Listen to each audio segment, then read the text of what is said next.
Morning students, class ninth civics chapter number 3 है electoral politics overview.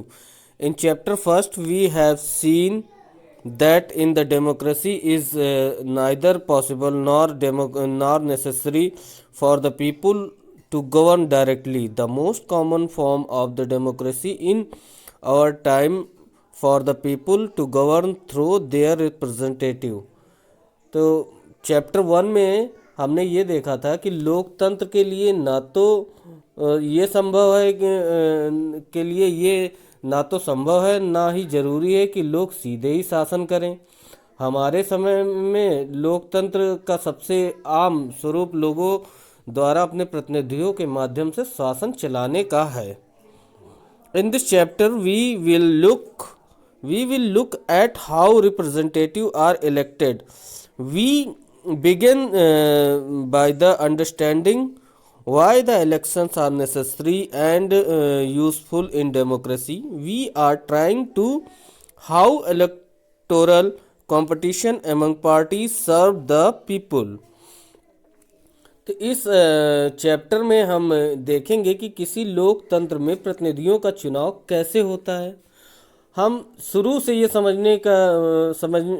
समझेंगे कि लोकतंत्र में चुनाव क्यों जरूरी और उपयोगी है। हम ये भी समझने की कोशिश करेंगे कि विभिन्न दलों की चुनाव प्रतिद्वंदिता किस तरह लोगों को लाभ पहुंचाती है, और फिर ये भी सवाल उठाएंगे कि किन किन चीज़ों के कारण कोई चुनाव लोकतांत्रिक होता है।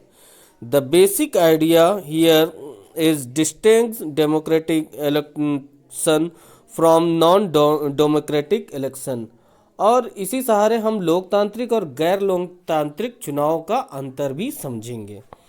The rest of the chapter tries to assess election in India in the light of this yardstick.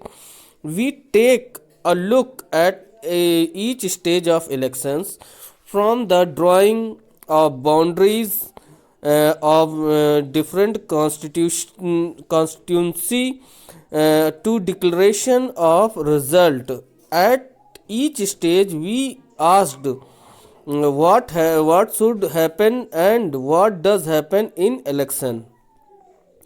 तो चैप्टर के बाकी हिस्से में हम इन्हीं पैमाने के आधार पर भारत में हुए चुनाव का मूल्यांकन करेंगे, और इसी क्रम में हम चुनाव के प्रत्येक चरण यानी कि विभिन्न चुनाव क्षेत्रों की सीमा निर्धारण से लेकर चुनाव परिणाम तक की घोषणा पर नज़र डालेंगे।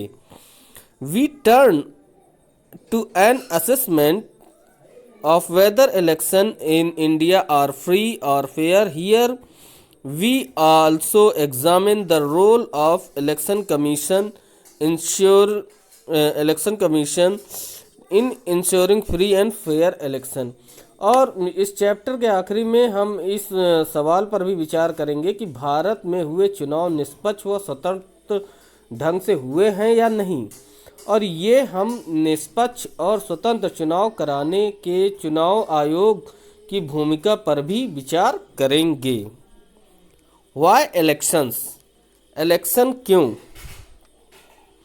Assembly in election in Haryana.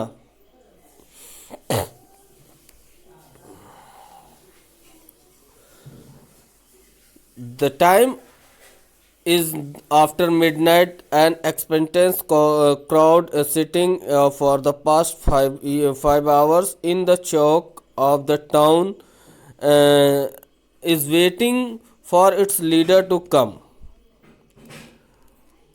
आधी रात के बाद कुछ के समय में उत्सुक भीड़ शहर के चौराहे के पिछले 5 घंटे से बैठी हुई इंतजार कर रहे थे। आयोजकों की भीड़ बार बार भरोसा दिलाया जा रहा था कि उनका नेता अब आने वाला ही है।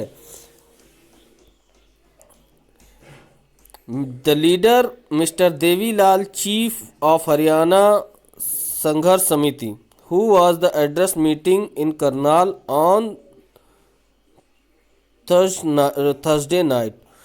तो उनमें से हरियाणा संघर्ष समिति के जो नेता थे मिस्टर देवीलाल, जो मुख्य थे, उन्होंने करनाल में बृहस्पतिवार की रात को मीटिंग ली और उन्हें संबोधित किया। The 76-year-old leader is very busy man these days. His days start 8 AM and ends 11 PM। और वो 76 साल के जो नेता थे वो बहुत ही बिजी उनका शेड्यूल हुआ करता था उस समय। उनका दिन स्टार्ट होता था 8 बजे से और ख़त्म होता था रात के 11 बजे। He had already addressed 9 election meeting since morning. और वो उस दिन 9 इलेक्शन मीटिंग को एड्रेस कर चुके थे सुबह से। Being constantly addressing public meeting for the past 23 months and preparing for this election. और वो उस मीटिंग के लिए तैयारी कर रहे थे पिछले 23 मंथ से। The newspaper report is about the state assembly election in Haryana in 1987। ये हरियाणा के 1987 में हुए राज्य विधानसभा चुनाव की बड़ी जुड़ी एक अखबार की खबर है। राज्यों में 1982 में कांग्रेस पार्टी की अगुवाई वाली सरकार थी। The state had been ruled by the Congress party led government since 1982. Chaudhary Lal Devi then an opposition leader। Chaudhary Lal उस समय विपक्ष के एक नेता थे। led a movement called न्याय युद्ध।